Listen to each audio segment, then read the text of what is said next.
À Lillebonne, Bérengère et Christophe Monnier doivent fermer leur auberge qu'ils tiennent depuis 2012, non pas faute de clients, mais de personnel. En mars 2018, j'ai donc dû demander le redressement judiciaire de l'établissement parce que je ne savais pas très bien où on allait économiquement parlant. Et on pensait, il ne nous restait plus que 5 salariés, on pensait tenir, mais malheureusement, une de nos salariés en juin est tombée en arrêt maladie et n'est jamais revenue. Donc je n'avais plus que 4 salariés.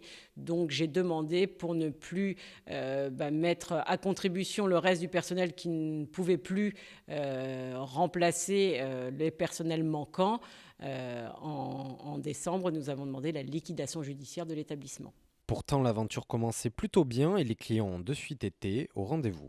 Une clientèle professionnelle la semaine, les week-ends, clientèle familiale pour l'hôtel, et puis à partir de mai jusqu'en octobre, beaucoup de touristes étrangers, du fait de la proximité du Havre, de Honfleur, Fécamp, Saint-Valery-en-Caux, Étretat. Donc voilà, non, vraiment sur le plan hôtellerie comme restauration, une activité stable.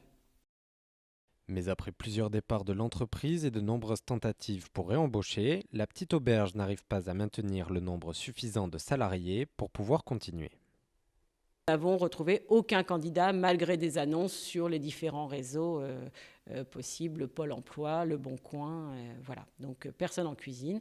Et de même en chambre, nous recherchions une femme de chambre et de la même façon, nous n'avons jamais retrouvé de profil correspondant qui n'était pas un profil très exigeant ni expérimenté, mais voilà, pas de possibilité de retrouver du personnel dans ces deux domaines.